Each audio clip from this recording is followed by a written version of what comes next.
Kami dari kelompok 5 ingin mempresentasikan materi kami yang berjudul Peradaban Awal Dunia. Pertama-tama, izinkan kami memperkenalkan diri dahulu. Saya Dandi Ahmad Sugari sebagai moderator.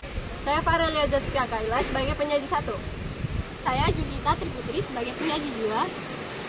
Saya Serin Cahaya Zafira sebagai penyaji 3. Kembali ke moderator. Baiklah, untuk materi yang pertama akan dijelaskan oleh penyaji ke-1. Kepada penyaji 1 kami persilakan. Terima kasih kepada moderator. Di sini saya akan menjelaskan tentang peradaban awal Indonesia. 1. Teknologi awal masyarakat Indonesia. Masyarakat awal Indonesia telah mengenal teknologi. Teknologi pada tingkat permulaan hanya mengutamakan segi praktis atau sesuai dengan penggunaan saja. Teknologi pembuatan gerabah. Awal masyarakat Indonesia telah mampu membuat gerabah dengan hiasannya. Teknologi pelayaran. Nenek moyang bangsa Indonesia adalah bangsa-bangsa Austronesia yang berimigrasi dari daratan Asia sejak 2000 tahun sebelum Masehi.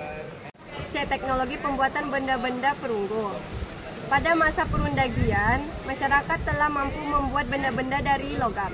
2. Kepercayaan awal masyarakat Indonesia. Pada masa berburu tinggi awal, sistem kepercayaan belum tampak. Pada masa berburu tingkat akhir telah ditemukan petunjuk yang menggambarkan kepercayaan masyarakat.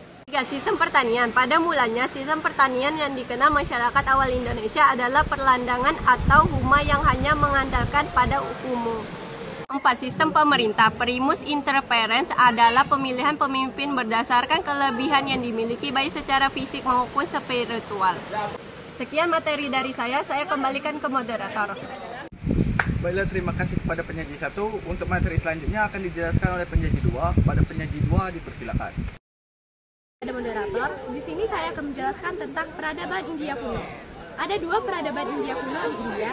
Yang pertama yaitu peradaban lembah Sungai Indus dan yang kedua peradaban lembah Sungai Gangga. Di peradaban India kuno sangat terkenal sampai beberapa negara karena keagungan budaya dan arsitekturnya masih dapat kita jumpai saat ini. Peradaban lembah Sungai Indus.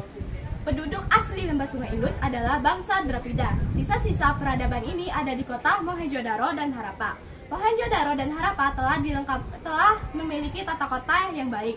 Gedung-gedung dan rumah telah dibangun secara teratur.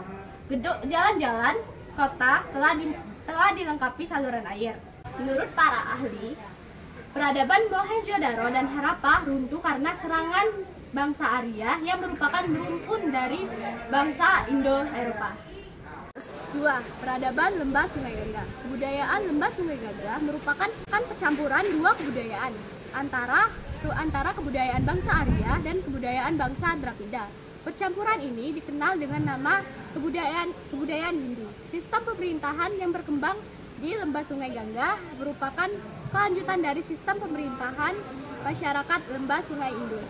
Sekian dari saya kembalikan kepada moderator. Baiklah, terima kasih kepada penyaji 2. Untuk materi yang terakhir akan dijelaskan oleh penyaji 3. Kepada penyaji 3 dipersilakan.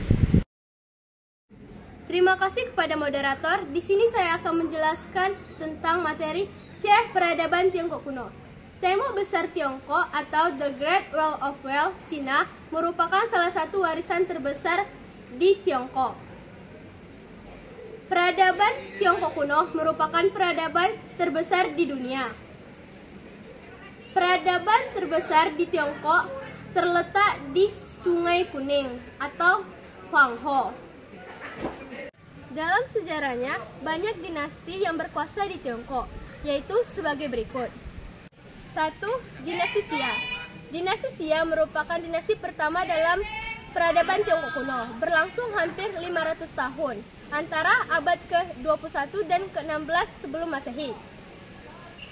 Pendiri dinasti Xia adalah Dayu, seorang tokoh pahlawan yang berhasil menjinakkan banjir dan memberi ketentraman kepada rakyat.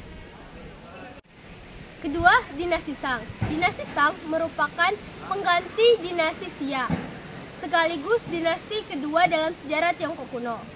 Dinasti Shang berasal dari sebuah suku yang bertempat tinggal di daerah hilir Huanghe atau Sungai Kuning yang bernama suku Shang.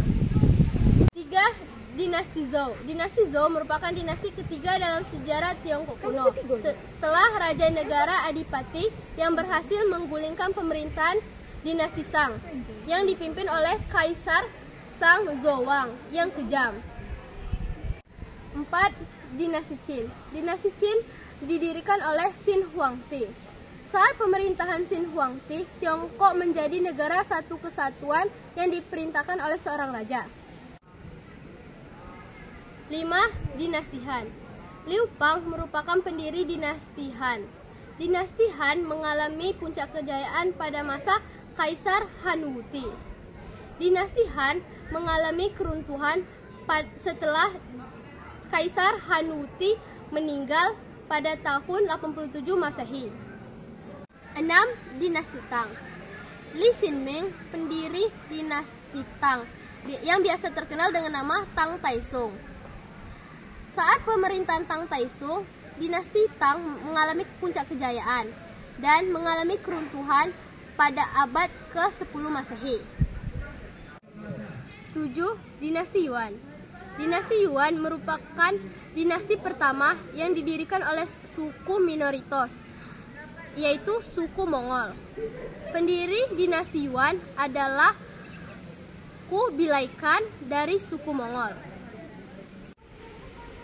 8. Dinasti Ming. Dinasti Ming didirikan oleh Tiongkok asli. Dalam arti, dinasti Ming merupakan dinasti asli Tiongkok.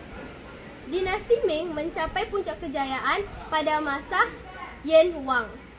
Sekian penjelasan dari saya kembalikan ke moderator.